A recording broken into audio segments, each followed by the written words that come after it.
Many people wonder where my secret lies. I'm not cute or built to suit a fashion model size. When I start to tell them, they think I'm telling lies. I say, it's in the reach of my arms, the span of my hips, the stride of my step, the curl of my lips. I'm a woman, phenomenally. I walk into a room just as cool as you please, and to a man the fellows stand or fall down on their knees. Then they swarm around me, a hive of honeybees. I say, it's the fire in my eyes, the flash of my teeth, the swing in my waist, the joy in my feet. I'm a woman, phenomenally. Men themselves have wondered what they see in me. They try so much, but they can't touch my inner mystery. When I try to show them, they say they still can't see. I say, it's in the arch of my back, the sun of my smile, the ride of my breasts, the grace of my style. I'm a woman, phenomenally. Now you understand just why my head's not bowed. I don't shout or jump about or have to talk real loud. When you see me passing, it ought to make you proud. I say, it's in the click of my heels, the bend of my hair, the palms of my hands, the need for my care. Because I'm a woman, phenomenally, phenomenal woman, all you women and me.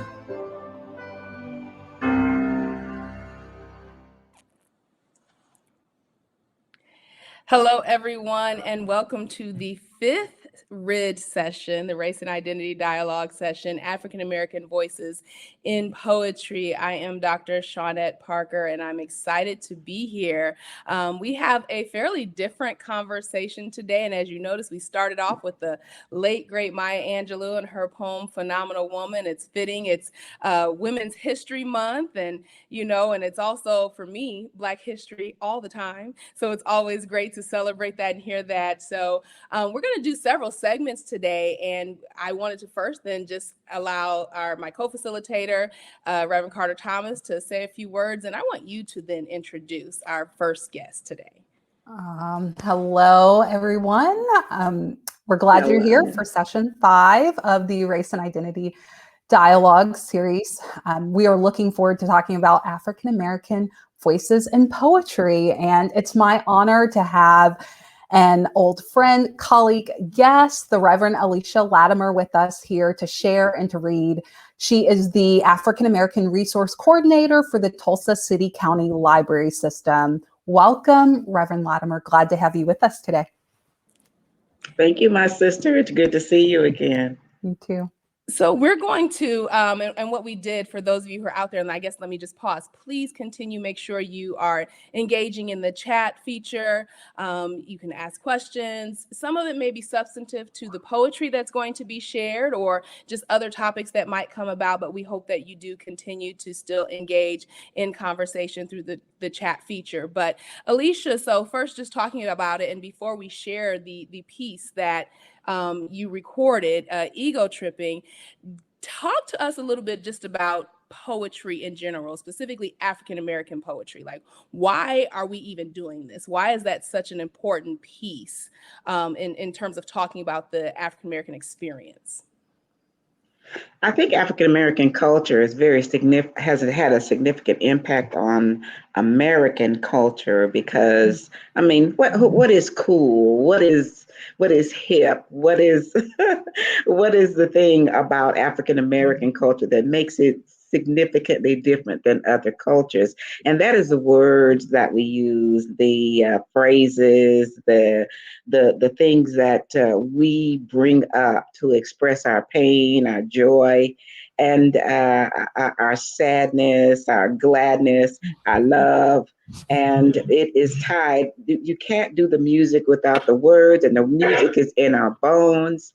So that is what is important about poetry, because it really is its own kind of music, even if we don't hear the music itself. The words are speaking a song to our heart, and it's coming down through the generations. So that's why it's so important. Our poems that I heard as a young girl, I couldn't sing. I mean, I could make a joyful noise unto the Lord, but singing wasn't for me. But I could talk.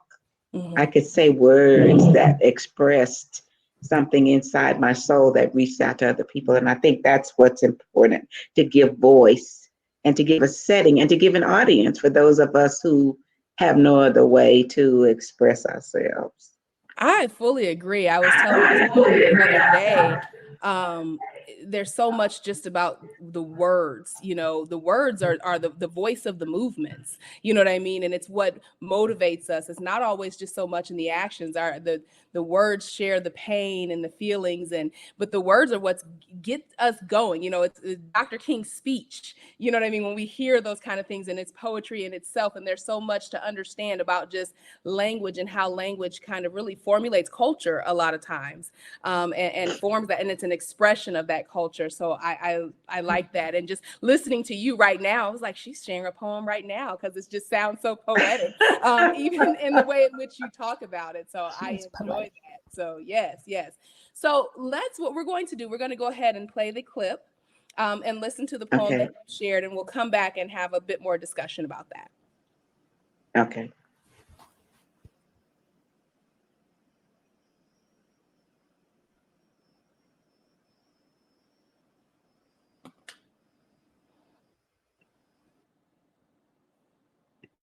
The poem I'm going to share is called Ego Tripping, and it was written by Nikki Giovanni, who is one of my most favorite poets. I was born in the Congo. I walked to the Fertile Crescent and built the Sphinx. I designed a pyramid so tough that a star that only glows once every 100 years falls into the center, giving divine, perfect lights. I am bad. I sat on the throne drinking nectar with Allah. I got hot and sent an ice aid to Europe to cool my thirst. My oldest daughter is Nefertiti. The tears from my birth pains created the Nile. I'm a beautiful woman. I gazed upon the forest and burned out the Sahara Desert. With a packet of goat's meat and a change of clothes, I crossed it in 2 hours. I am a gazelle, so swift, you can't catch me. For a birthday present when he was 3, I gave my son Hannibal an elephant. He gave me Rome for Mother's Day. My strength flows ever on. My son Noah built New Ark, and I stood proudly at the helm as we sailed on a soft summer day. I turned myself into myself and was Jesus. All praises, I am the one who would save. I sowed diamonds in my backyard. My bowels deliver uranium. The filings from my fingernails are semi-precious jewels. On a trip north, I caught a cold and blew my nose, giving oil to the Arab world. I am so hip, even my errors are correct. I sailed west to reach east and had to round off the earth as I went. The hair from my head thinned, and gold was laid across 3 continents. I am so perfect, so divine, so ethereal, so surreal, I cannot be comprehended except by my permission. I mean, I can fly like a bird in the sky. Ego tripping. Why does that piece resonate with you? I was introduced to that piece in college as a freshman. I had never heard poetry like that. I had not, it was called poetry back then. I had not heard it as something called spoken word.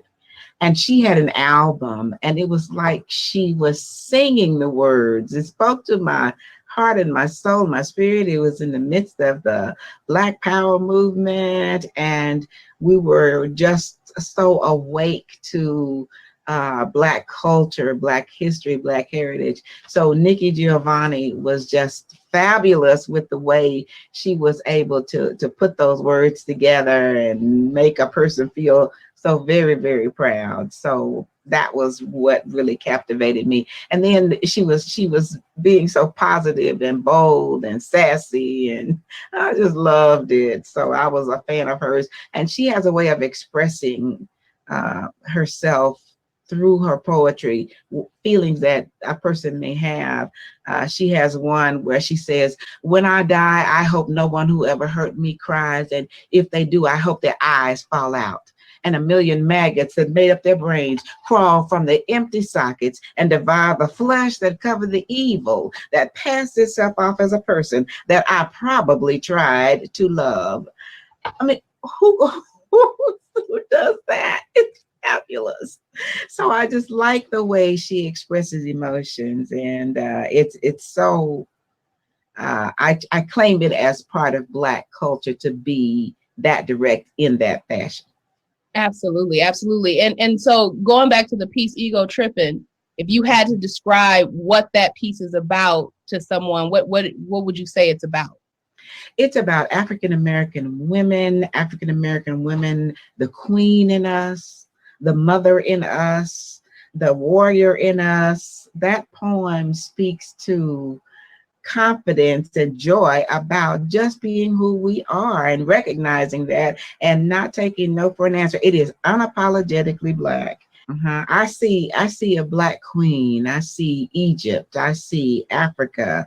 I see elephants. You know, we look at Hannibal with the elephants from Africa, and the things that people don't know about our history, about the pyramids, about the knowledge that came from Egypt, from my people everywhere, the intellect that came from Egypt. And she is very, very, she's schooling people about it. She's talking about the gold in the rich, dark land. She's talking about rounding off the earth as she traveled to create. And that could be a metaphor for rounding off the earth, for making everything, I don't know, we used to use a term called copacetic with the world, but when she says, "I rounded off the earth as I went." And so she is saying that Black people went all over the world. And so the difficulties that we experience now are not understandable. They're not explainable. For people to not recognize that majesty looking at these great warriors and queens. So it just is an affirmation for us of who we are.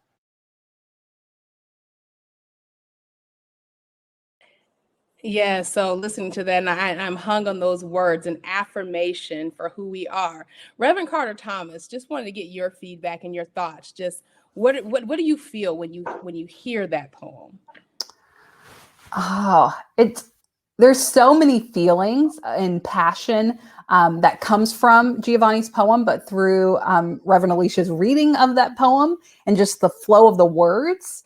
I liked what Cass said in the chat about, I love how striking and vivid the language is. And that's something like the language, the way it just like, it's smooth and yet it hits you all at the same time, right? Mm-hmm. And I just enjoyed hearing her read the poem and hearing Giovanni's words, but I loved hearing her just do poetry. And that, going back to the previous lead into this conversation around ego tripping, there's something about Black culture that comes through in the poem, the passion. It's a release, it's expressive, it is protest, right? There's protest in the words and power. Yes. And it just brings, there's delight, and I feel it. Like I feel the words. Mm-hmm, mm-hmm. So how can and Alicia, how can a poem like Ego Tripping be used when it comes to I guess, kind of bridging that gap, or the building better cultural competence among people. And, because there's a lot to unpack there. But when we listen to that, I mean, I know what I feel Yes. and what the two of us are probably feeling when we hear it, and we connect to it in a different way. But perhaps for those who might not feel like they're a part of the culture, how should they listen to that, or what would you recommend getting from it, or how would you unpack it? Like, how can we use that in our conversations with other folks? I think the imagery that she calls forth in describing that rich dark land. She says, "I am a gazelle, so swift, you can't catch me." I mean, she has what is such self confidence, and she's obviously so very proud of the accomplishments, which she herself is representing the peoples who originated in Africa. And she's representing women and men, but the way that she has the boldness to say, "I turned myself into myself and was Jesus." When I first heard that, I thought, "Oh, wait a minute, that sounds a little blasphemous to me." I had a problem with it as a 13-year-old girl. I really did. And I would leave that part out. But when I think about it, what she's saying is, I am Jesus. I am Jesus. God is inside of me. And so, yes, I turned myself into myself and was Jesus. That's exactly who she is. So she understands her part in the overall mechanisms of mankind, of the Godhead. And so I just say, it just is so positive. So if someone wants to say whatever came out of Africa, some people don't know Hannibal was Black. He conquered the known world at that time. Some people don't know about the oil and the gold and the silver buried in Africa, the reasons for what goes on in Africa. It's a perfect way to bring up that conversation about the diamonds that have caused people to ravage Africa, the ongoing struggles in Africa. So she stands up and speaks about these things, so no one can say, "I didn't know," or at least they might say, "Well, if you have a problem, debunk it then." If you don't agree, then go look at what I've said and prove me wrong. It's a history lesson. Yes, it all in one. is. When I listened to that, I remember the first time hearing it. I had to go and I was like doing my research and I'm digging and like, okay, wait, what was she talking about? Because there is so much in it that I didn't know about, and different pieces of history that weren't taught to me. And so that's what I know, what I first loved when I first heard that. It was like, okay, I'm missing out on something. I've noticed with a lot of African-American poetry, some of the ones that I listen to, like the Maya Angelou and Langston Hughes, it's almost like coded with information. And if you don't know, hopefully it will open your eyes and say, okay, let me go try to find out what they're talking about. I know I'm that kind of person that if you use a word in something or you make a reference that I had never heard of, I'm quick to want to go find out. And then when you re-listen to it, it's like, wow, you know what I mean? You go back and you're like, oh, that's what she was talking about. But it feels so good a lot of times when you do have that connection to the history, that then as you're listening to it, it changes the meaning as you're going through it, and you can make those visualizations and pictures. So definitely gives me a different feeling. Alexis, were you about to add something? Yeah, well, what you said, I think that's something that captured the first time I read it, as both of you I mentioned. I remember being like, I literally felt transported to like a different place. And I remember having to do research on like, she is painting a picture, and I feel like she's painting a picture with words, and I'm making the voyage, but yet there are pieces I don't understand about these places and the particularities that are rich, that I still feel like even hearing it in a different season of my life, I'm mining like the depths of the words and the richness, and I'm hearing them differently. And as Dr. Souther Dobbs mentioned, when she said she's struggling to put into words, I have a huge smile on my face while listening. That's how I felt as Reverend Alicia was reading. I was like, it is unapologetic. It is celebratory. It's joyful. And she said, head high, that is it's like this boldness and confidence. And yeah, just those are the things I feel, the joy and being transported to places I've never been that she is painting for me. Yes. So I know I was privileged, and I know Reverend Alicia, we were talking before, and you said that you had given Nikki Giovanni an award. And I guess I name drop with that because in my poetry days and when I was out sharing, I had an opportunity to share stage with her and open for her and, and speak with her face to face but beyond her poetry though, and many people may have been pulling up some of her old conversations. And I know she had gotten to conversation with James Baldwin. And it's behind her words of the poetry, there was so much activism that went along with that, and who she is. And I like that when it comes to her poetry or just poets in general, that there's work that they're doing behind the scenes that feeds this information, that it's not just made up words on a paper. It's almost like it's a lived experience that they're bringing to you. And I know from my time having met her and having some brief conversation, was able to gather that. Are either of you able to speak on just even a little bit more of just kind of other work that Nikki Giovanni has done, or in her place, just even in sharing and talking about the Black experience and moving us forward in that area? Nikki, when I met her, she was so very down to earth. I mean, she's just direct. And she said she had been targeted by the FBI or by the U.S. government. So she, to this day, to that day, this was a few years ago, she always took her laptop to work and brought it back home every day. She did not use the computers at her job because she had been targeted. And many times a revolutionary person will be targeted, even till now. And she still to this day has to deal with that understanding of what she times the racial issues that are going on now. So her life experience. There was a young man who bombed something he was a student in her class, and she went to the administration there at Virginia Tech and said, "You all need to understand something's wrong with this young man," and they did not listen to her. Then he did bomb something.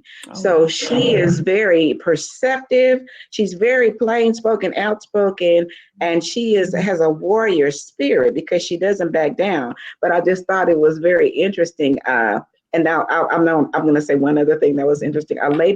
People loved her. So a lady brought her a jar, and she brought it to me, and she said, "Where is she?" And she was behind the door, and she said, Give this to Nikki Giovanni. It was a little white woman. She said, "Give this. I made this for Nikki Giovanni. Give it to her." And I said, "Yes, ma'am, I will give it to her." And so the lady went, very insistent. I went to Nikki and I told her what happened. Nikki said, "I ain't eating that." She said, "I will not eat that." So we laughed because she just threw it in the trash because she's just that upfront, honest. People love her, but she is not naive, and she doesn't hide behind being anybody but who she is. So I think we all would love her in person. I love that. And based on what you said, Reverend Alicia, I can only imagine the kind of skepticism you have, like not that even if someone shows you hospitality or displays like, "I made this for you," that when people are after you or the FBI, you have to be like aware and use wisdom and even critical of like, I can't take everything that's handed to me, because rightly so, right? If people have been trying to spy on you and plot against you. And so, I think I wouldn't take an open jar of something some strange person I don't know gave me, but it was her reaction. It was humorous, and she and I laughed. She said, "I'm not going to eat that." And we just laughed, but I just found it humorous because I'd never considered that people may have the best of intentions, but when you're in the spotlight and you're a revolutionary, you've got to be very, very wise. Absolutely. It says a lot about just the power in the words, you know. Words can change the world. So we're going to transition a little bit, and I'm going to take a pause from here. We're going to have Reverend Alicia and Alexis, you coming back in a moment. We're going to shift to a fairly different type of piece and ask for Miss Dusty to come to the camera with me. And you all out there probably recognize her, the Lander community, Miss Starlin Dusty McGee Anderson.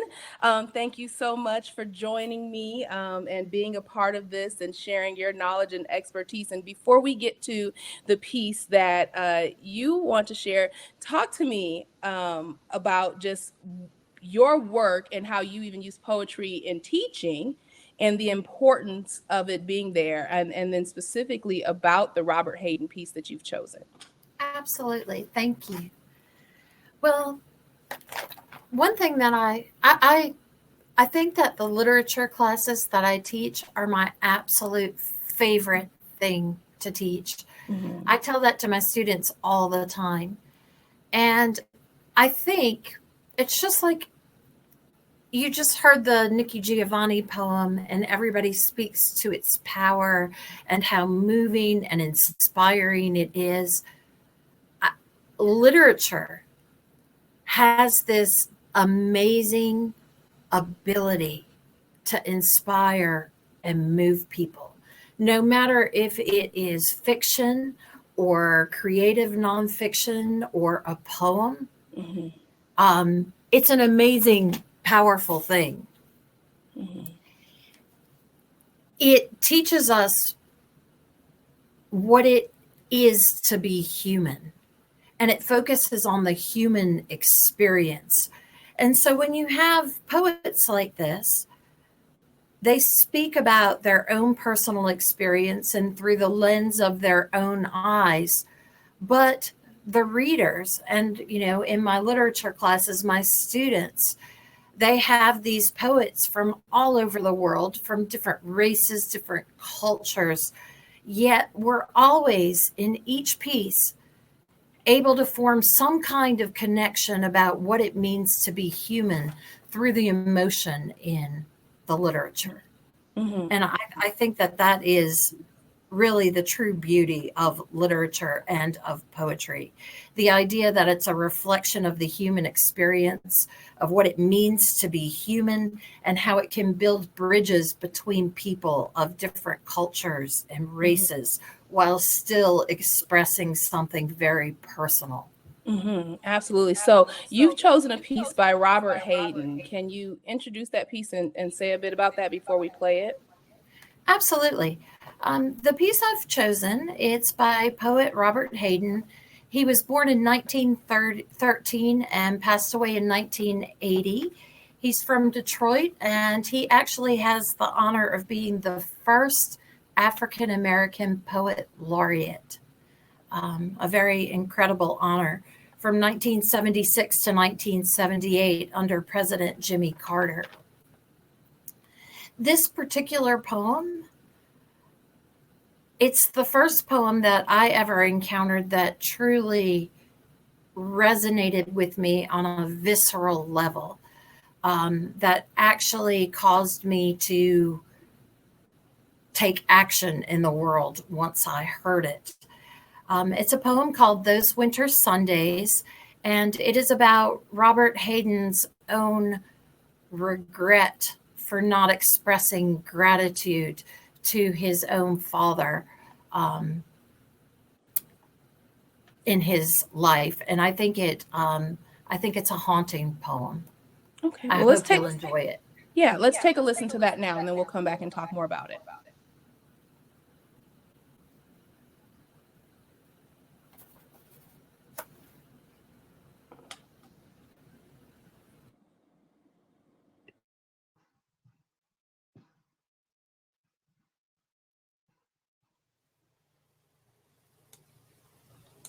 Here is a poem that comes directly out of my boyhood in Detroit, and it's called Those Winter Sundays. Sundays, too, my father got up early and put his clothes on in the blue-black cold. Then, with cracked hands that ached from labor in the weekday weather, made bank fires blaze. No one ever thanked him. I'd wake and hear the coal splintering breaking.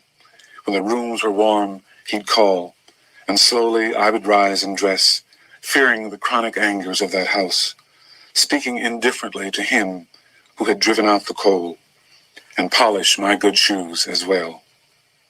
What did I know? What did I know of love's austere and lonely offices?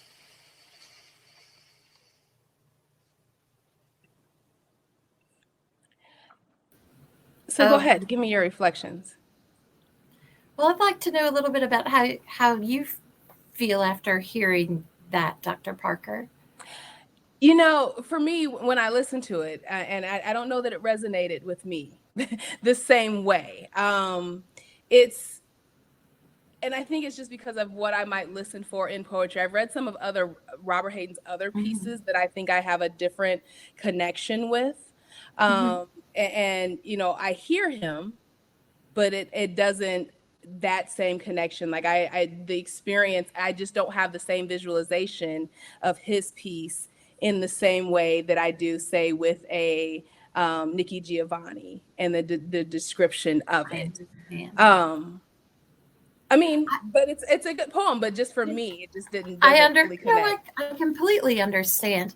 I think what it does for me is immediately when I read this poem, I'm heartbroken for the poet's regret. Immediately, that very human experience of feeling like you never told somebody how much you appreciate them or love them, and they're gone. And I think that burden that he carries and that he shared with us through his poem is the thing that moves me so deeply, that he exposed this very painful experience. It immediately made me think of my own parents. My parents were still alive when I read this poem, and I immediately called them and thanked them for everything they had ever done for me, because it made me realize that people show love in different ways. And Robert Hayden's father showed it through his hard work and action. He did not speak it. And because it was not spoken, Hayden himself did not speak his love to his father. And it's so painful to think about that missed opportunity between a son and his father, and the pain that Hayden carried in his life and that he showed in this poem. I think it's a poem that can motivate people to action and to express their gratitude to people in their own lives so that they do not carry that burden in their own lives. And because of this poem, I think I've made a true effort in my life to be a more grateful human being. And I'm thankful to Robert Hayden, a poet from the early 1900s in Detroit, for giving that gift to me. I think it's interesting, and I saw that Josie, Dr. Ryan's comment in there too, and just in terms of how it resonated with her memories of her parent. And what's interesting to me, I guess it's kind of what I was saying earlier, just in terms of poetry. And if sometimes when people don't have a connection or you're not a part of that space, it may not immediately click. And it's just, and as I listen to it, and I've listened to it several times, it's like, well, why doesn't it speak to me in the same way? But I think it goes to talk about experiences, right? And just kind of, you know, what your experiences were. And maybe I didn't immediately have that level of regret, you know, in my life or in terms of connecting and communicating with my parents. And there are things in the poem that made an immediate personal connection. My father, he was a musician. He was also a public school teacher. He was also a piano technician. He held multiple jobs to work hard for my family. I grew up in a house that didn't have heat and air. I remember my dad cutting wood and making fires, a very similar experience to the actual poem I read. So you make an important point. We are going to connect more to some poems and some poets' voices more so than others, which gives us all the more reason to read more, right? Yeah, And to absolutely. explore as many poets as you can. Yeah, and being able to just gather, I guess, those varying experiences, and getting a depth of understanding of where people come from, and yeah, so it's interesting. It's interesting, though, when I've looked at that, and I wish I had the book sitting next to me when I read that poem and then read some of his other pieces, though, and just interesting how much they resonated. And maybe it's because of the things in other poetry, he's saying things that I know about more so. Right. And so that was definitely interesting for me. Well, reading's a very personal experience. Yeah. So when you're using poetry in the classroom with your students, what is that like? Is it asking them to write their own poetry or to just read that and reflect in that? What are you trying to really push your students to do through the use of poetry? Well, it typically depends on the class, but for example, this semester I'm teaching an introduction to literature class. So the poems that we look at them to learn about constructing poems, different aspects of poetry, learning how to read a poem. But I also like to encourage students to do a little bit of their own writing as well. In fact, we have one of my students here with us tonight who is actually going to share a poem that she wrote in my class. And I'm pretty excited about that. Well, let's go ahead and bring her up on camera with us now. Ayana. Takes a second. We'll get her pulled up.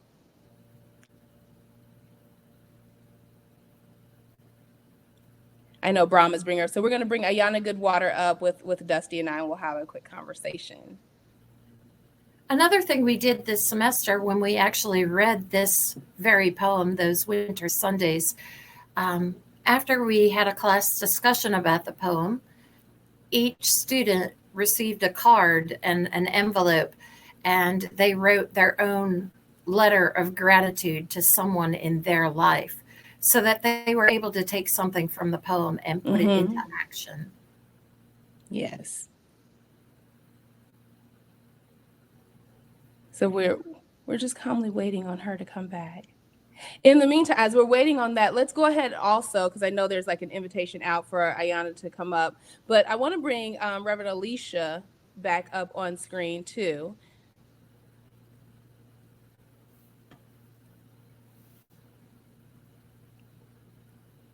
I'm sure it's happening. Everybody out there, just on the tech side, we're pulling it up. Oh. Is she coming up? There, right. Okay. So as we also bring Ayana up to the screen.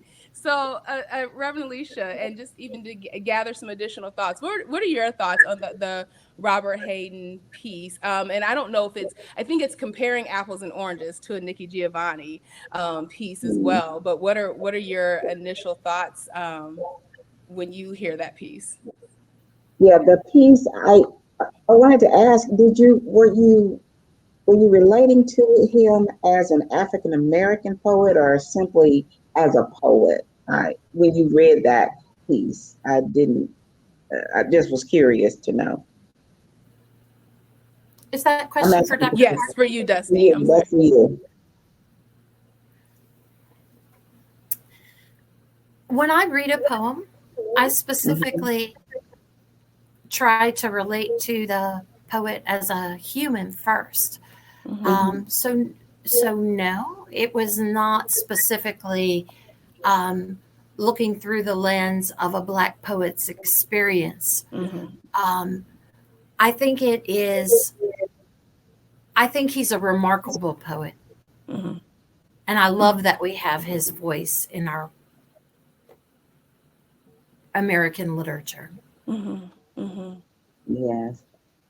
I know he wrote a poem called The Whipping, which was about a little boy who got a whipping, Yeah.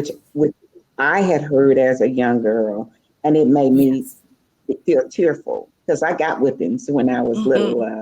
That was in our culture. You got whippings, but the visual that I had of the boy running and the woman chasing him and to whip him, I'd gotten that kind of whipping, so I could relate to that, and it makes us feel kind of a visceral reaction or pain.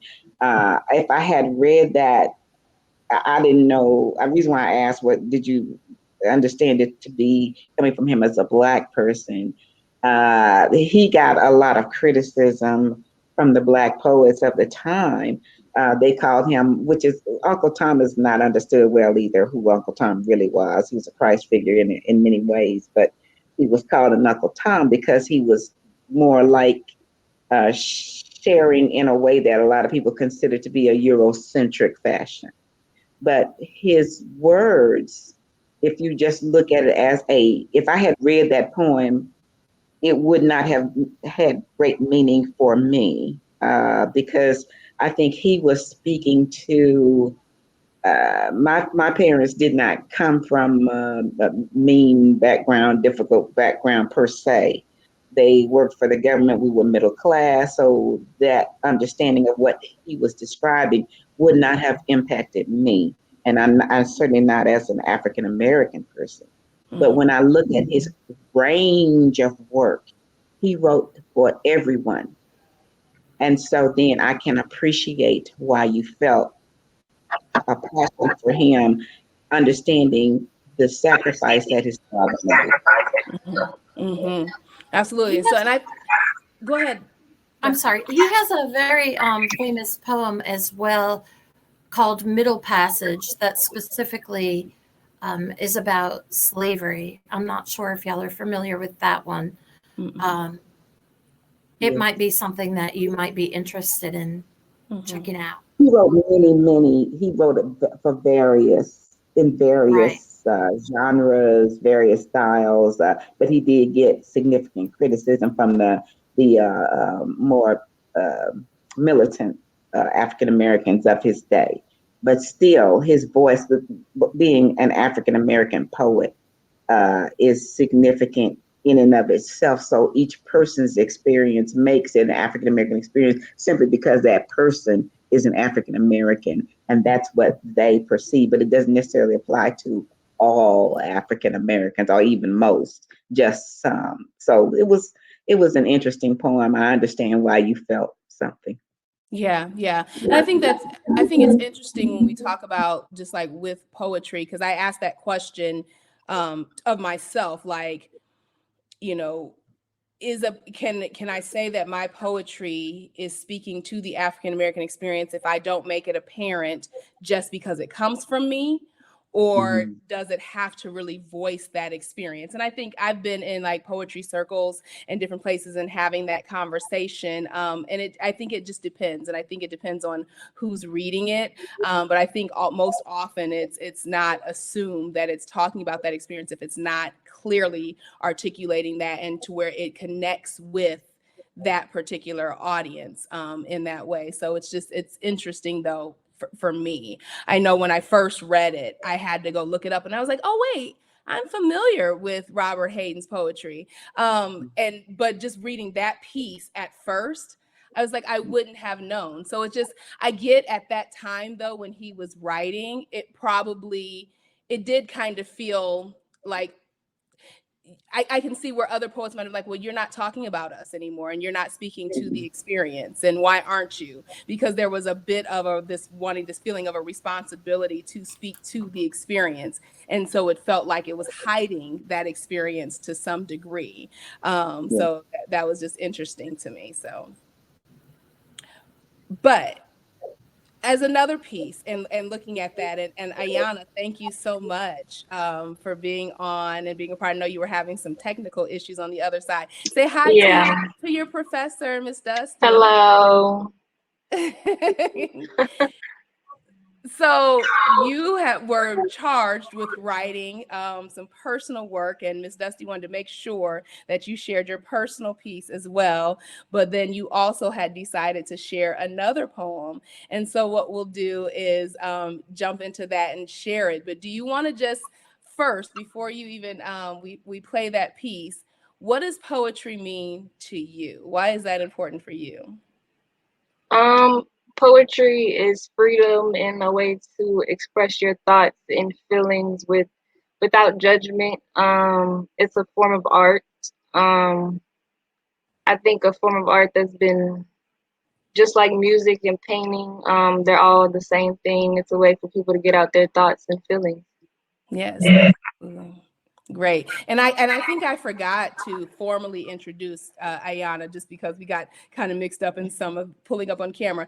Ayana Goodwater is a sophomore at Lander University, majoring in nursing. So thank you for agreeing to be a part of this and representing the students of Lander University. So let's go ahead and play your poem, and then we will come back and discuss a little more.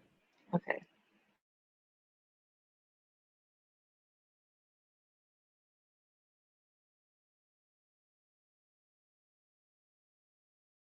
Still I Rise by Maya Angelou.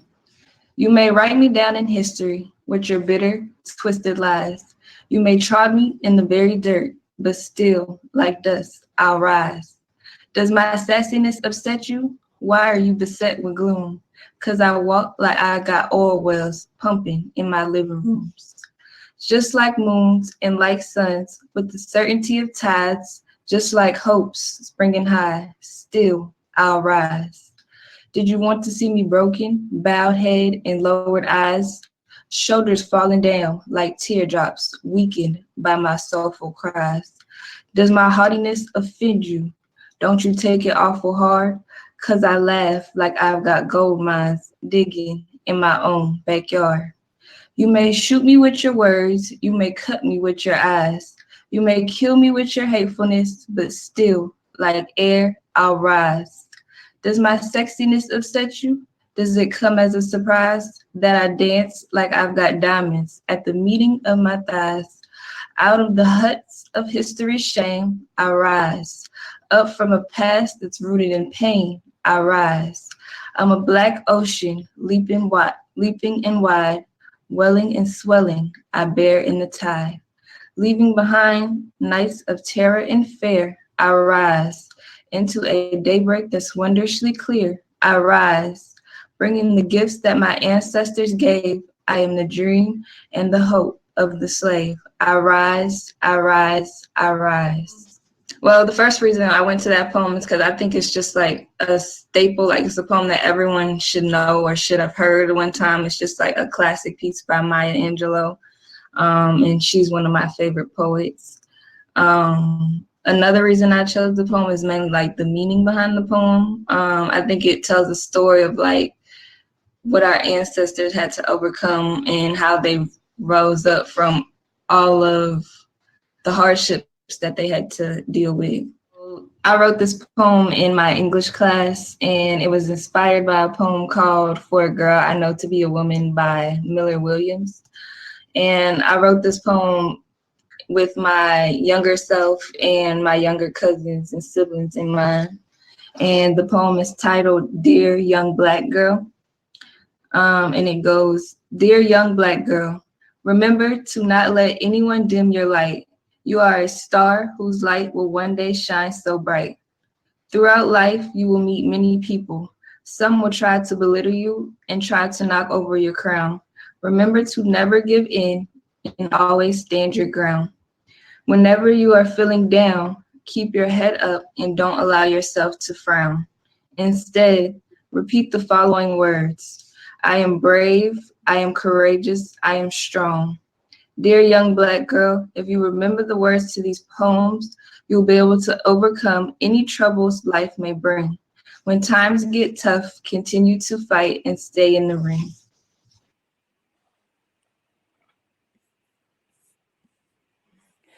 I love it. I know during our conversation, the pre-recorded, I kept telling Ayana, I was like, don't make that face. That was wonderful. And I know she was feeling pretty modest. Miss Dusty, what were yes, I see Shanna's like saying snaps. What are your thoughts when you heard your student and the pieces that she chose? Unmute. I'm so very proud of her. I think your poem, like the other poems tonight, are very inspirational to others and can connect to others. And that's the whole purpose of literature. And you've done it. Very proud of you. So when you, as a young person, and when the use of poetry, and I know you had told me, Ayana, that was your first time writing, right? Oh, yeah, a poem like that. Yeah.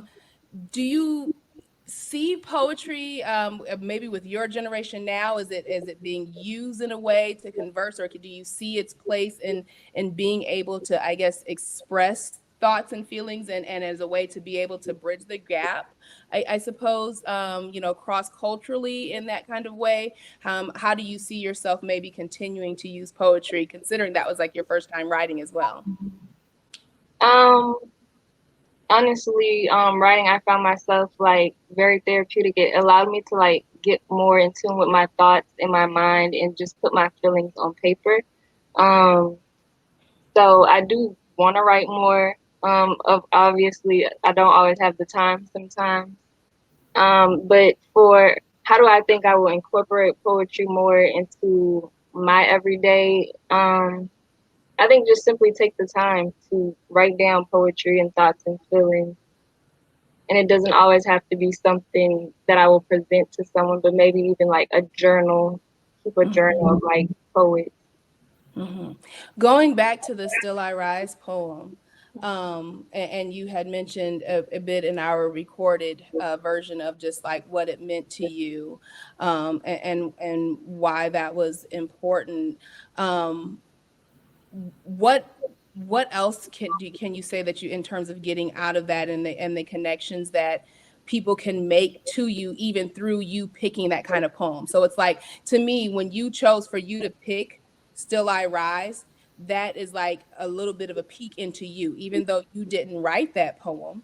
It's almost like by choosing that said a little bit about yourself. So, I mean, whether it's that poem or there any other poetry that you've read that you would recommend, like if someone wanted to learn about you or culturally, that you would say, go read this, or do you feel like even poetry has the power to do that, to teach in itself? Yes, I do feel like poetry can teach you a lot about a person. A lot of times people don't know how to put their own feelings into words, but you may read a poem and be like, that's exactly how I feel. So I wouldn't say that I necessarily felt like I rose up from something when I read Maya Angelou's poem, but I do think it's very inspiring, and it kind of motivates me to keep going even when times get hard, and remember what other people and the people before me went through. And if they can do it, then I can do it. Absolutely. I think what you will find at different times of your life, and I don't know, Miss Dusty, if you have the same feeling, when you say, for example, when you first read the Robert Hayden poem to even now, has your perspective changed? Because I know for me, it changes when I read it at one point and phase in my life, versus then when I read something again later, it has different meaning and the words have different meaning. And so maybe, Ayana, over time too, that poem will start to change. But Dusty, do you feel like, even with all the poetry and literature that you read, does it change meaning for you over time? Yes, because your personal experience changes. So the first time I read Those Winter Sundays, I was probably in high school. Now I turn 50 next month. I'm a parent. It changes a lot, because now it's not just you can understand the role of the father in the poem as well now. Being a parent myself and thinking about all the things I do for my own daughter that perhaps she doesn't realize are done out of love. And so you can understand the poem in a different level or different lens. And I think that's true. I think that's absolutely true, that as your own personal experience changes, so will your understanding or connection with the literature you read. And so I hope, Ayana, just when you go back and you reread it or you write again, I think it's interesting to me. For me, my very first poem that I wrote, and then I went and dug it back up and I looked at it. Part of me at first, I was like, what was I saying? But, I was like, is that the way I structured the words? But I mean, I was like probably 7th grade when I first started writing and different things like that. But, when I looked at it, I was like, wow, it taught me about myself again. And maybe certain things that I may have even forgotten about myself. And that's what I love about it. Even your own words can, teach you personal lessons for yourself as well. So, yeah. Is there anything else you'd want to add about just either the Still I Rise poem, Ayana, or just even your own piece?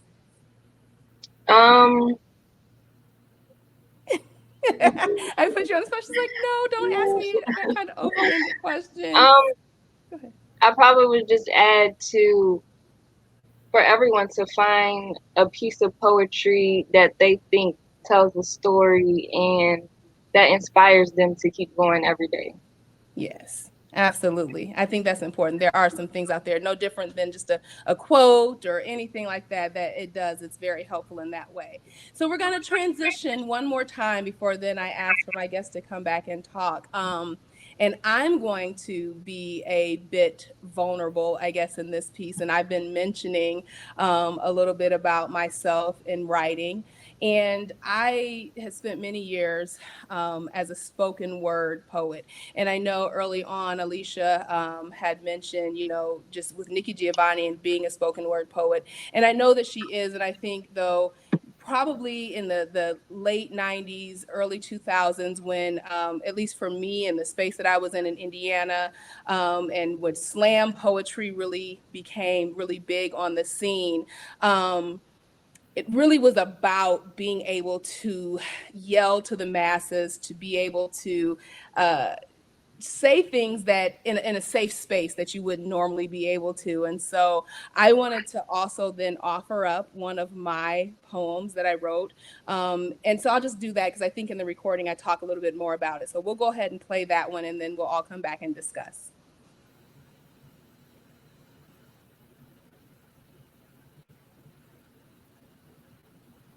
I break it down when I hook you to my philosophies.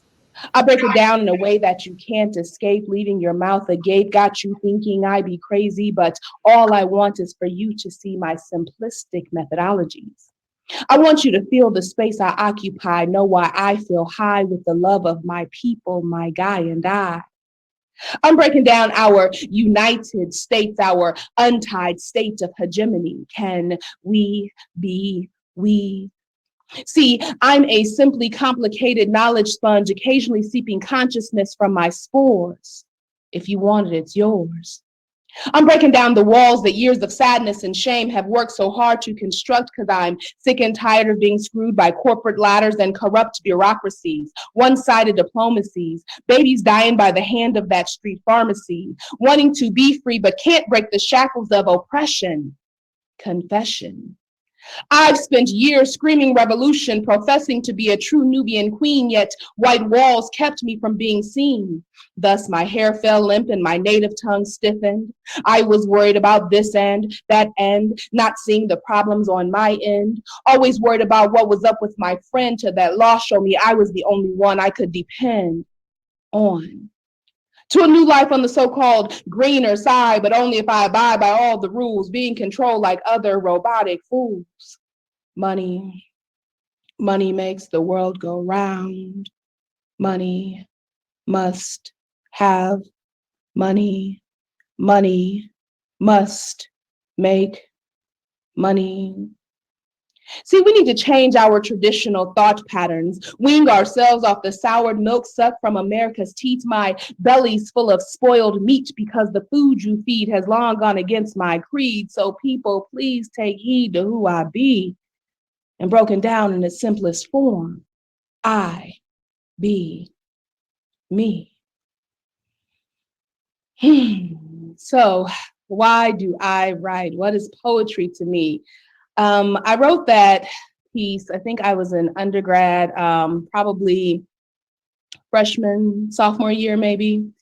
And for me, poetry really became my voice. It became a way for me to, I guess, rebel in a way, or to say what I really wanted to say, for me to be able to yell and scream.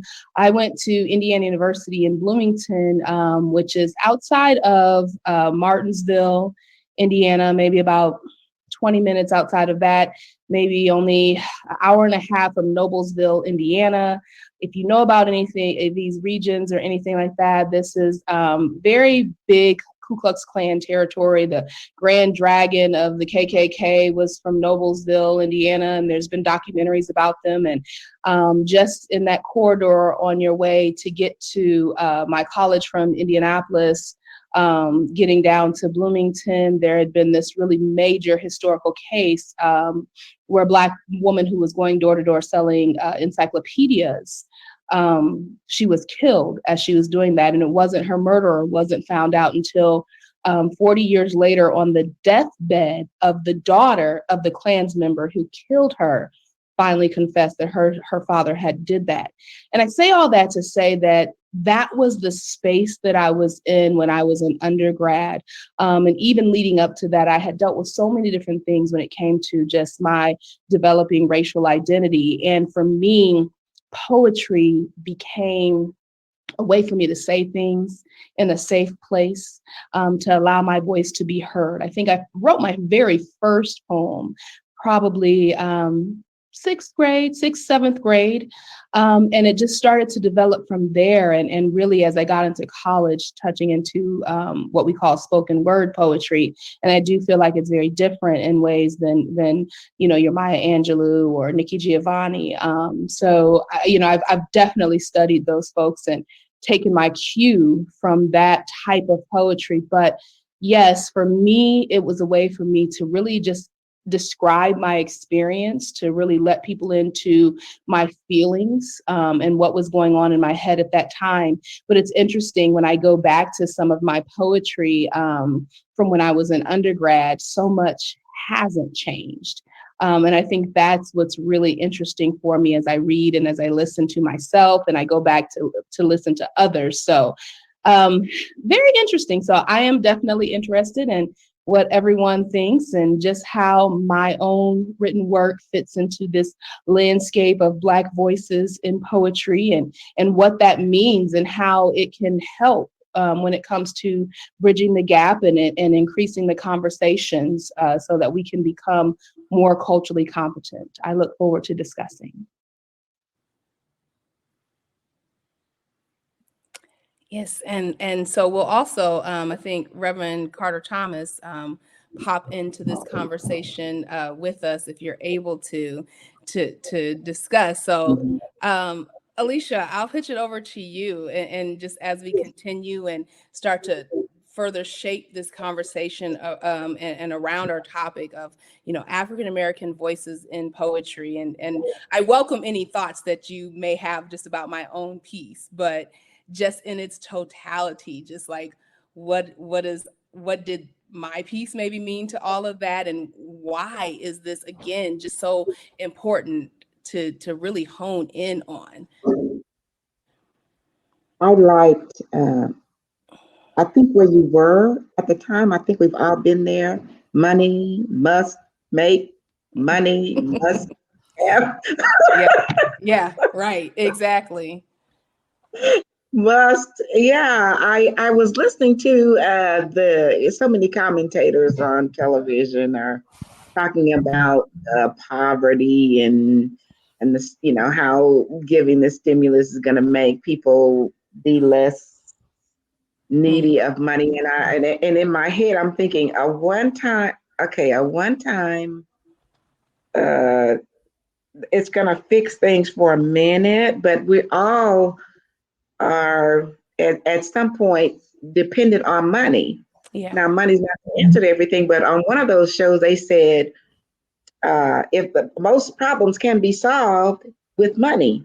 That's what the commentator said. And I thought, to an extent, that's true, to an extent.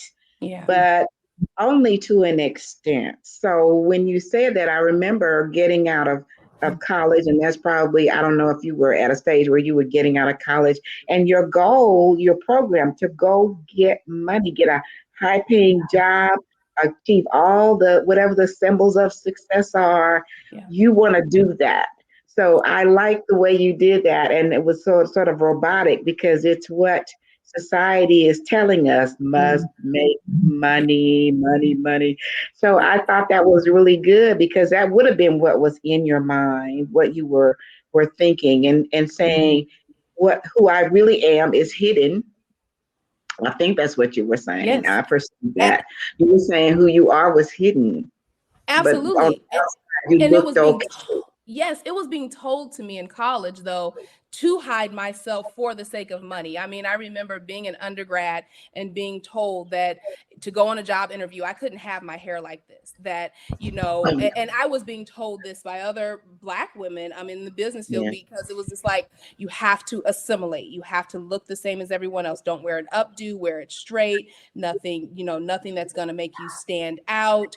And so those were the messages that were being bombarded, that you had to be a certain way. And so I had a relaxer in my hair at the time, and I, changed my speech patterns as I was talking about, and I tried to be like they wanted me to be for the sake of going out there. And I was even, to some degree criticized. And part of the reason why my major wasn't African American studies, it was my minor at the time, and then I went into television, is because, well, what money are you going to make with a major in African American studies? It was like all of that shaped even me moving forward. So yeah, it was an interesting, tough time, but a great time. I wouldn't change it, but so much happened that kind of gave me those words.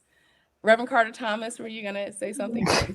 Yeah, when I think about the overall theme of race and identity, and I'm grateful that poetry is a way often for African American voices to express ourselves. Like I said, to protest, because there's protest in there. The lines that you just said, even about hair fell limp or speech robotic, that there's this sense of we want to commodify you, right? Because part of the money is like, in order to make money, you got to be a certain way, and you have to fit, and you just become a commodity. You become robotic. That we live in a world that doesn't celebrate, that doesn't really know how to celebrate diversity, and or likes the image of diversity, maybe, right? Like we like the image of diversity and inclusion, but we don't really want to do the work to move, to make room, to share power, to invite people to the table who don't look like us, whose hair is different, whose speech patterns are different. I had a professor today in my doctoral class who challenged us, and she said, none of you want leaders who are poor. And everybody, she goes, before you push back, she goes, no. She said, you don't want leaders who are poor. She said, and she said, I'm going to push you all. She said, nobody wants poor leaders. She said, you don't want you want a lead. That's exactly how she said. She said, push back on me. Who of you wants poor leaders? Because you want a certain sense of authority, agency. She said, how many of you would allow yourself to be led by someone who is in poverty? And, she pushed back against these leaders. Most of my class are faith leaders, pastors, rabbis. And she said, most of you don't. Well, you won't take the wisdom of someone who's poor. And so it made me think, she really challenged us and said, is when we think of social movements and people who change, who are revolutionaries, like you said, of Giovanni, right, Reverend Alicia, like that we push back because those people challenge us, right? They don't fit the norm and the way they look and the way they speak. And so when they do break it down for us, we often don't know how to take it. So we don't hold those people up as leaders. They don't fit the mold. And in some sense, we want this commodified American dream. And we're afraid to push beyond the boundaries of what that tells us in society, of this is the look you need. This is the speech pattern you need in order to thrive. Even from those, I saw, I don't want to call out, other people whose language, maybe first language isn't English. We don't celebrate that, right? We critique people's ability by how well they speak English. We judge people's academic power. And so anyway, I'm going off on a tangent, but the point is, so we become robotic, right? Like that's what I hear you saying. Like I just said a lot, but all of that is underneath Like Mhm. become robotic and we lose who we are because we live in a world and a society that doesn't appreciate difference, that doesn't appreciate educational difference, educational background, informal education. But some people who have, different socioeconomic levels have a street education that you cannot pay for, that money doesn't buy. Yeah. Yeah. Right. And then they tell you too when you're, I've heard for years in the ministry, you're gonna deal with issues being a woman in the ministry anyway. You just are. Well, in the African American church, I perceive that to be an issue. But one of the issues that a minister also will face is you need to dress a certain way, or the people are not really, they're very critical of you. So there's still that adoration of money. There's a very popular television minister who drives a $323,000 car that I just saw. And I felt really, when I saw that, I thought, dude, I don't know. It seems like it makes people think that that's all it's about. But yes, and I have not gotten a raise before because I wore my hair in braids. And it was from an African American male who told my boss, who was an African American female, why did Alicia come to the interview with those braids in her hair? And so it's inside of us, we must fit the pattern. So what she's saying is true. Yeah. I want to lift up what Dr. Souther Dobbs said. She said, I was in a conversation recently with a white man in which he said, don't you think when people bring up race, we should really be talking about socioeconomic status or class? The conversation about money reminded me of that. Capitalism is an oppressive system. Yes, but, and then she says, my response in that moment, that approach allows white people to avoid confronting our complicity in other intersecting systems of oppression, namely racism. Yeah. Yes, I to all of that. I've been discriminated against because of how little money I had. I don't think anybody looked at me and said, I'll bet she doesn't have a lot of money because I don't look like I don't have money. But I bet there have been people who discriminated against me because I'm brown. Yeah.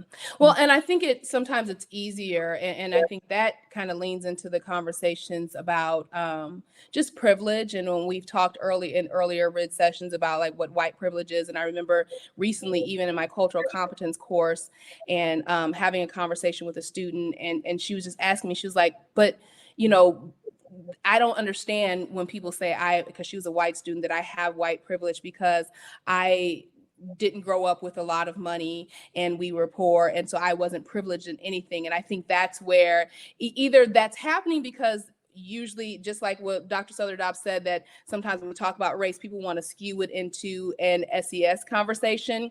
Or the confusion of what we mean by privilege, and me really having to get her to understand that, yes, you're right. You probably did not have a lot of money and you did not have a lot of different things, financially, but there's still that thing that even if we both were the same kind of poor, the difference between me and you in terms of even access to different things, that's where the scale tips.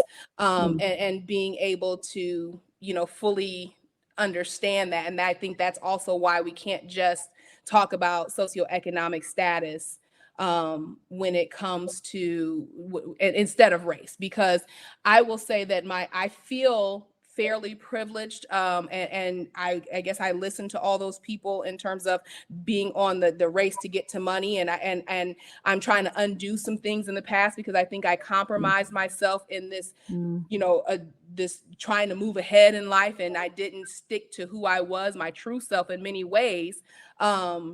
Because it was like I was told I just had to make money. So, but even though I'm now in a comfortable position in life, I'm not rich by any means, but my husband and I do okay, but trust and believe, I still feel the sting of oppression and discrimination, regardless of even if I feel like I've matched a socioeconomic status that equivalent or at that level where people should be accepting of me. So yeah, it doesn't matter. That's good. I was actually going to ask you, how have your views changed since you wrote that poem, the spoken word piece in college, and now? Like, what do you think of that, Shawnette Parker? You know, the only difference is that I'm not willing to be passive and quiet about it. I don't really, honestly, in many of my experiences, I don't feel like much has changed. Like when I go back and reread that poem or think about it, I'm like, wow, that's all still very valid. That's all still very real. Maybe it was after writing that poem and once I graduated from college and I started to get on the path, I slowly started to chip away at some of that. But I'm not that Shawnette who, because at that time I was Shawnette Byers, right? So it's like a different person. I'm not that Shawnette who will allow myself to be stuck within that. And I, as my poem said, I was winging myself off America's teat, recognizing that I was being fed spoiled meat, right? And that I refused to eat that spoiled meat. I refused to, just to drink the poison to some degree. And it was after undergrad where I started to say, you know what? The hair that grows out of my head is beautiful. It naturally comes this way. I'm going to let it be. That's nothing against anybody and any other Black woman who chooses not to, because I love us in all shapes and sizes and forms and how we choose to express ourselves. But for me, it was just saying, this is who I want to be, and I'm going to stand in that. And I refuse to be silenced anymore and be passive. So I think at the time that I wrote it, I was still going through the motions. I was still just listening to that, being that, and that poem was a way for me. I was upset about it. I was yelling about it. I was like, I don't want to be this, but I hadn't yet grown enough to figure out a way out of all of that. And I think now I'm in a place to where, listen, you have to accept me the way I am, and I'm going to be me. And I recognize, like what we would say where I grew up, game, recognize game. And so it's like, I recognize the game you're playing, and you're not going to fool me anymore. So. I love that. And I hope that is part of this journey with race and identity, right? That we grow and we can look back and say, oh, I'm not who I was. Or, you know what, the ways I self-sacrificed myself and edited myself in one season, I won't do that in another. And I think it's important in this context to say, especially for Dr. Parker and I, where many of our students don't see people who look like us in the classroom and haven't, my students tell me, haven't had that experience of being taught by a Black woman and being taught by content. I think my first week, some of my students said, oh, I haven't read a lot of books that were not written by white men about history. And it reminded me of the burden and the blessing of the work that we get to do and why it's important for me and others not to edit ourselves, no matter what race, ethnicity you are. And I think it's so important at a place like Lander and Greenwood, and this is not specific to Lander. I think it's important to name. We can talk about race and identity up here, but on the ground, we have to name. If you have, I loved meeting Dr. Anderson and our conversation. If you didn't see session 4, conversation on letters on Blackness on Tuesday, please go back and watch. Dr. Anderson and Dr. Baxter did a great job talking about Baldwin and Coates. And I love getting to talk to Dr. Anderson, Professor Starlin McGee Anderson, and I'm just meeting them. And I love hearing their passion for African-American literature and African-American poetry. But it's also 2021. And that fact that there are no people who look like me in our English department is problematic. And we can make excuses and we can talk about like, well, we can't hire them, we can't find them. But I think we have to own our complicity. That's all of it. I mean, we all have, complicity in the system where we still do not have African-American voices, and students, students don't have people who look like them often in the classroom. And I think that's a problem in our educational system.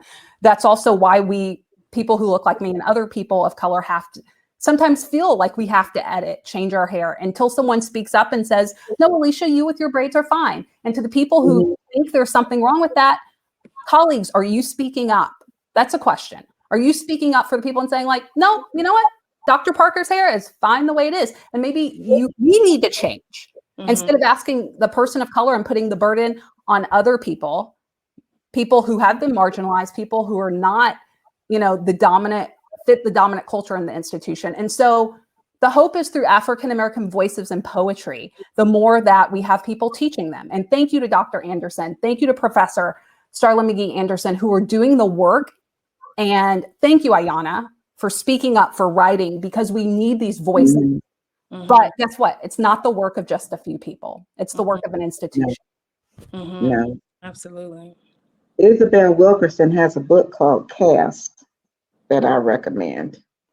If you really want to understand the caste system in our country, and if you really want to see what's going on in the United States right now, I think one fear, I don't guess it's a fear, one concern I have is that it's passes. It is at the forefront for a time, and then it passes. It just fades back to something, whatever else takes precedence. And that would be tragic. But at this moment in time, I think Isabel Wilkerson has captured the caste system. And I think everybody needs to understand that. So when we're looking at who is considered the great poet, when you said we're going to talk about the great poets, who thought of an African American great poet? Who thought of an African American female great poet? There has to be a change in the way we perceive the merit of each contributor. Who thought of a great Hispanic poet? Who knows of one? Who knows, et cetera, et cetera, et cetera. But I think that if we're saying that we embrace diversity, then we must embrace it fully and totally with at least an effort to understand. And I think books like Caste help to make that much simpler to understand, easier to digest, and therefore embrace on a long-term basis. And the last note along that, Reverend Alicia, as we have talked along these conversational lines, this is not just about February, and this is not just about March and Women's History Month. We have to do this 12 months a year. Blacks, women, LGBTQ. We don't liken people, marginalized people, to a month of the year that you highlight their poetry, Hispanic, Latinx. We should be reading them and, integrating them in our curriculum and looking for resources. And if we don't know, ask. Thank God for Google and other resources. I mean, we all have work to do. I have work to do, but we have to listen to other voices and not just a few times a year when society tells us it's time to pull that book from the shelf. Yes. Yeah. I see in the chat, Shannon says, so can we talk about Amanda Gorman? Honestly, now that I'm thinking about it, why didn't we bring any Amanda Gorman in there? Yes, but when I saw her, I was like, that's like, it was like me walking on that stage to some degree, because that's who I wanted to be. And I wanted to be accepted in that way when I was an undergrad, and knowing and feeling like that no one who looked really like me or spoke the way and was really into the words and the poetry the way she's being accepted. And I'm so happy for it. Right. Yes. And it's just like, yes, you know what I mean? And getting to that place.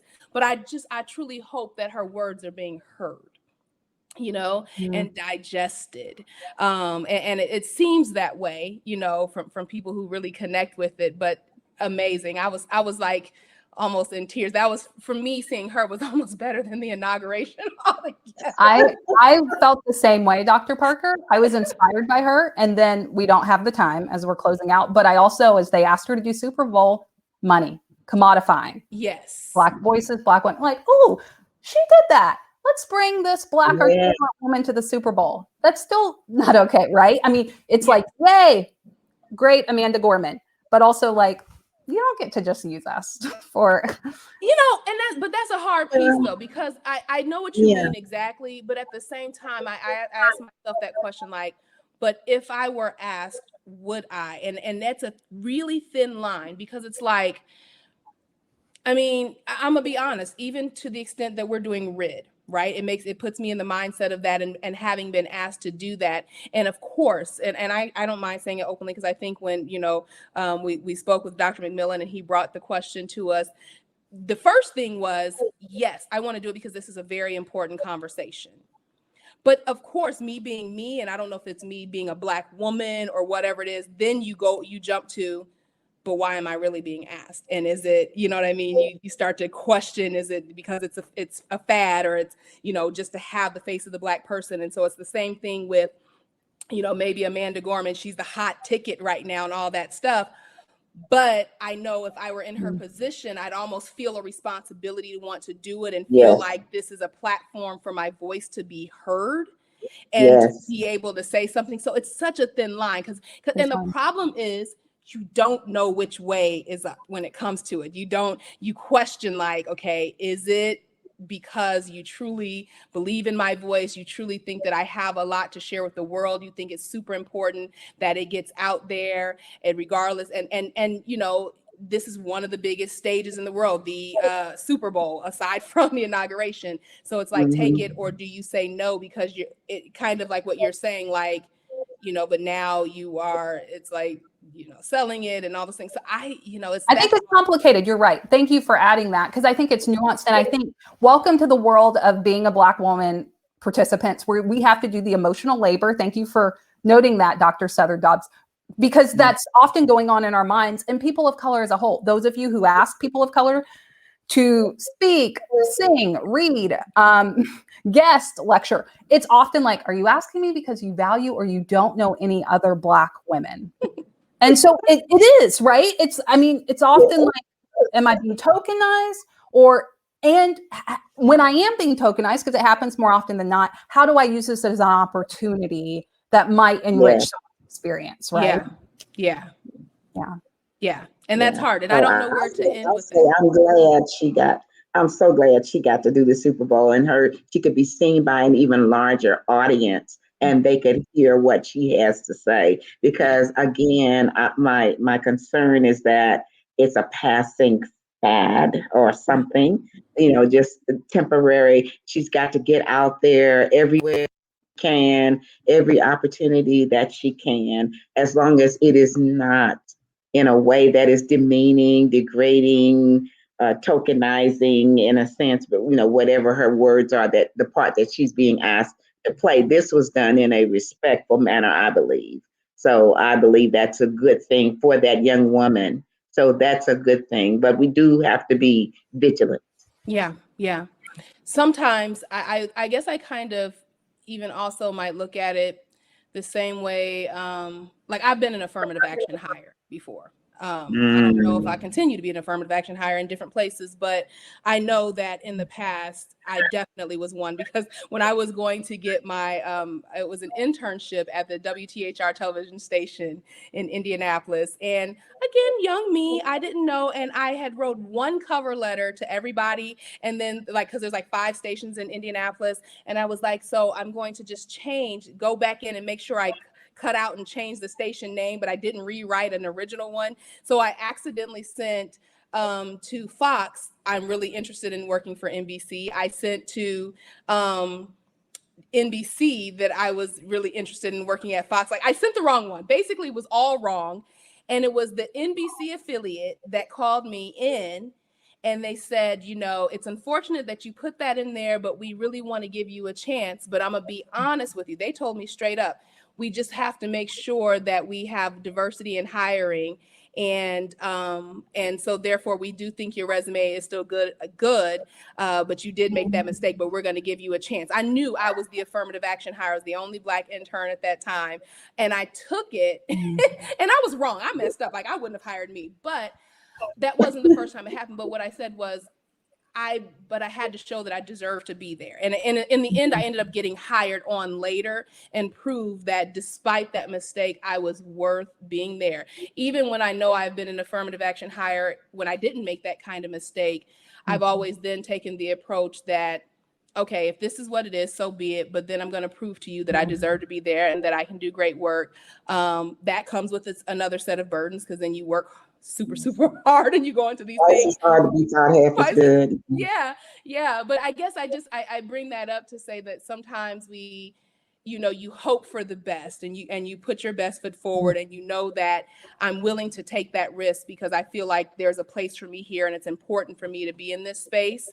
And so even if initially it didn't start out the right way, or if I'm being used for certain things, I'm going to use that as an opportunity to flip it, right? And I'm going to use it as an opportunity to make sure that I am able to say the right things, and that I'll make sure that I was on a session last night talking about serving students with special needs for some other things I do.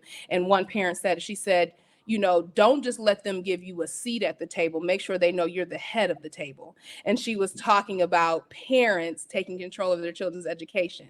And I love that, because I was like, that's kind of like the approach that I take when I go into any situation. It's like, you're going to give me a seat, but I'm going to posture like I'm the head, and I'm going to do work like I'm the head. And I think maybe that's just what's at least kept me motivated and helped me to kind of not think about all of these issues sometimes that we have when we enter into these spaces, and just being clouded by questioning, why am I here? Why am I being asked to be here? So yeah, a lot.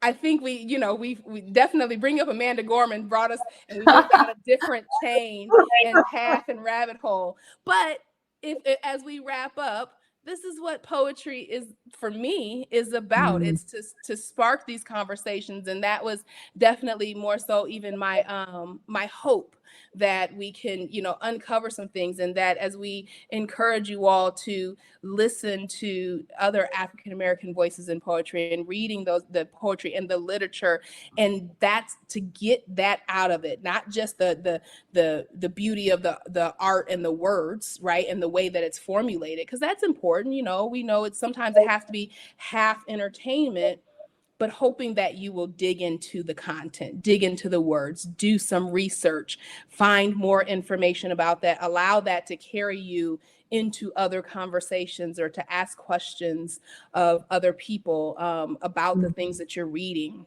and what they may have meant in a particular piece. I know that I was always taught that poetry should be up to the interpretation of the person who's reading it. And to some degree, yes, but at the same time, I think it's also important to really try to understand what the author meant. So any last words? And I from you, Reverend Carter Thomas or Alicia?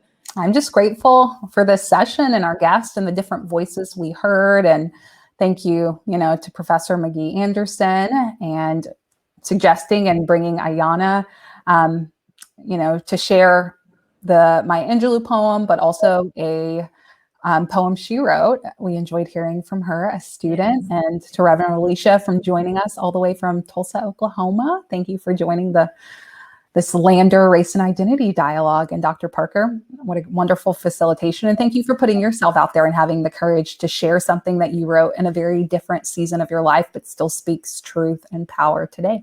Yes.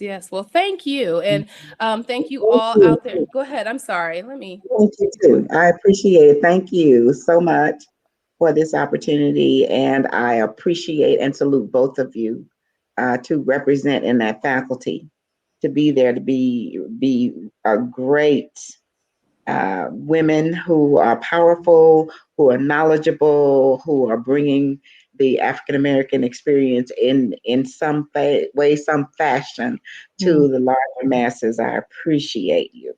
Thank you. Well, we are always happy to learn from one another and to always continue the conversation. It doesn't need to stop here. So we hope that you don't stop with these conversations, and we hope that something that you've heard or seen today will spark something in you to continue and to just engage in further dialogue. We want to remind you about the survey. You can click on that link in either the chat or that green button down there to take the survey. That's very important for us to have feedback as we shape future conversations.